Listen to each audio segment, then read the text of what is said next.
जय हिंद दोस्तों, इग्नो वाला फौजी यूट्यूब चैनल में आपका स्वागत है। आज हम बात करेंगे BEVAE 181 एनवायरमेंटल स्टडीज़ के इग्नो सोल्ड क्वेश्चन पेपर के बारे में।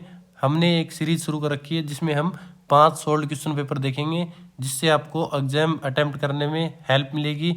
और अगर आप 5 क्वेश्चन पेपर जो कि सोल्ड होंगे उनको अटैम्प्ट कर लेंगे, एक बार देख लेंगे, तो आप पास आराम से हो सकते हैं। अगर आपको डिटेल में अच्छे मार्क्स प्राप्त करने हैं, थोड़ा सा आपको टाइम लगेगा। मैक्सिमम आधे घंटे की एक वीडियो है जो कि मैंने अपनी प्लेलिस्ट में डाल रखी है, थ्योरी प्लस इम्पोर्टेंट MCQ की, जिसमें जाकर आप अच्छे से कॉन्सेप्ट को समझ सकते हैं और MCQ पढ़ सकते हैं, जिससे आप क्या है 40+ मार्क्स आराम से गेन कर सकते हैं। आज हम बात करेंगे जून 2023 के सोल्ड क्वेश्चन पेपर की।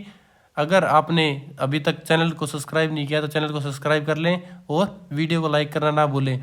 अगर आपको इग्नो से रिलेटेड कोई भी असाइनमेंट चाहिए, उसकी सोल्ड PDF चाहिए, तो आप दिए गए नंबर पर व्हाट्सअप मैसेज करके आप PDF प्राप्त कर सकते हैं। आइए अब बात करते हैं क्वेश्चन पेपर की बिना टाइम बर्बाद किए। पहला क्वेश्चन है, उस समिति के अध्यक्ष कौन थे जिन्होंने आवर कॉमन फ्यूचर शीर्षक से रिपोर्ट प्रस्तुत की थी?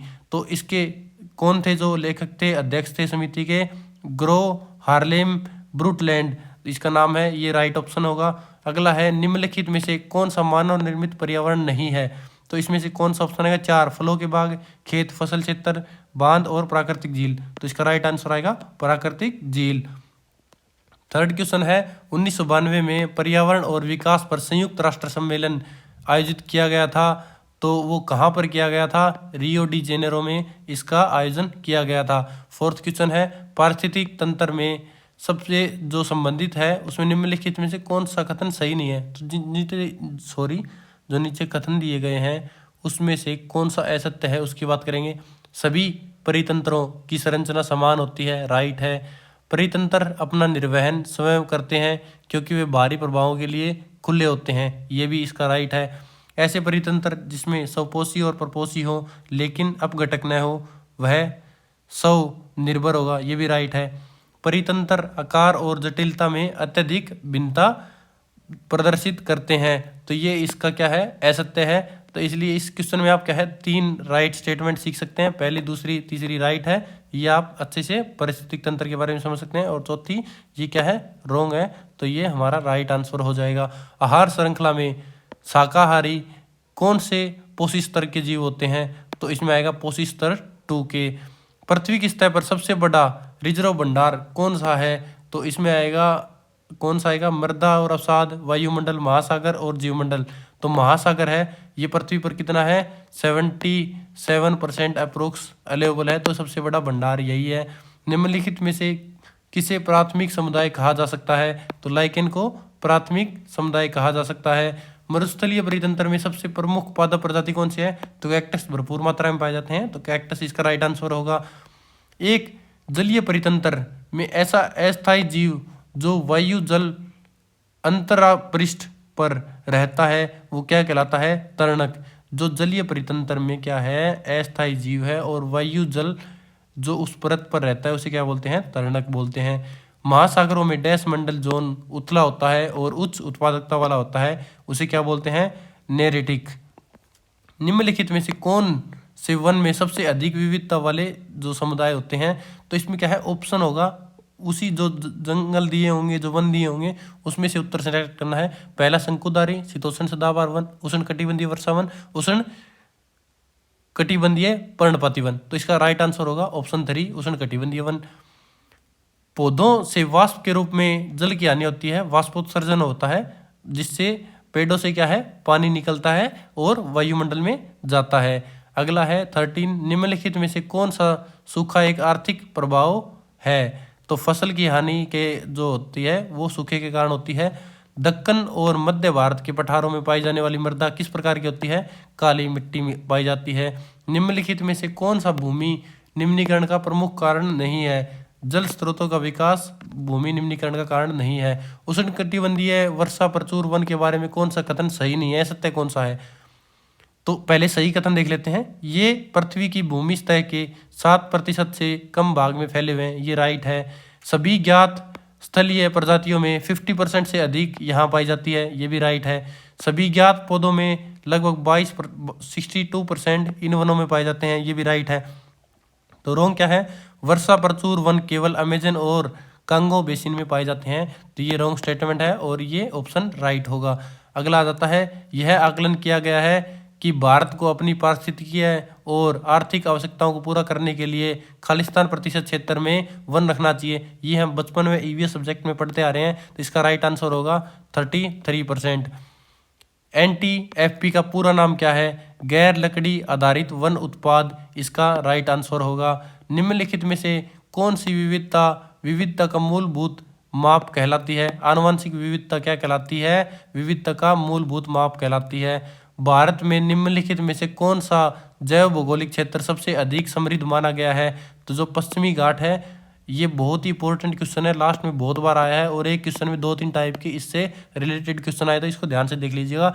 भारत में निम्नलिखित में से कौन सा जैव भौगोलिक क्षेत्र सबसे अधिक समृद्ध माना जाता है, तो पश्चिमी घाट है वो सबसे समृद्ध माना गया है। भारत में लगभग 2/3 स्थानिक पादप सीमित हैं, तो इसमें कौन सा आएगा, पश्चिमी घाट। इसका फिर से अगेन आ गया, देखो एक ही क्वेश्चन में, एक क्वेश्चन जो एग्जाम है उसमें 2 बार क्वेश्चन आ गए हैं इसका, तो ये बहुत इंपॉर्टेंट है। भारत एक जैव विविधता वाला देश है, इसके संबंध में निम्नलिखित में से क्या सत्य नहीं है, तो पहले सत्य है वो पढ़ लेते हैं। भारत में 10 जैव भौगोलिक क्षेत्र हैं।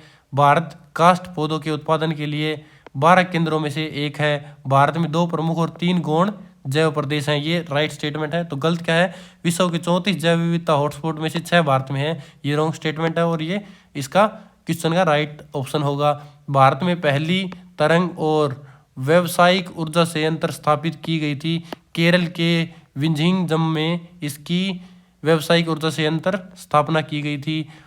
निम्नलिखित में से कौन से स्रोत में भारत में सर्वाधिक बिजली प्राप्त की जाती है, तो कोयले से सबसे ज़्यादा जो हमारे बिजली के उत्पादन में चलाए जाते हैं तो कोयला है। फिर इसके बाद प्राकृतिक गैस से तो बहुत ही कम, तेल से बहुत ही कम, हाइड्रो पावर, अभी तो न्यूक्लियर पावर पे ज़्यादा ध्यान दिया जा रहा है जिससे बचत हो और अपशिष्ट पदार्थ कम निकलें। भारत जो ग्रामीण भारत में ऊर्जा के निम्नलिखित में से किस स्रोत का अधिकतम उपयोग किया जाता है, जो बायोगैस है, गोबर गैस है, उसका सबसे अधिक उपयोग किया जाता है ग्रामीण क्षेत्र में।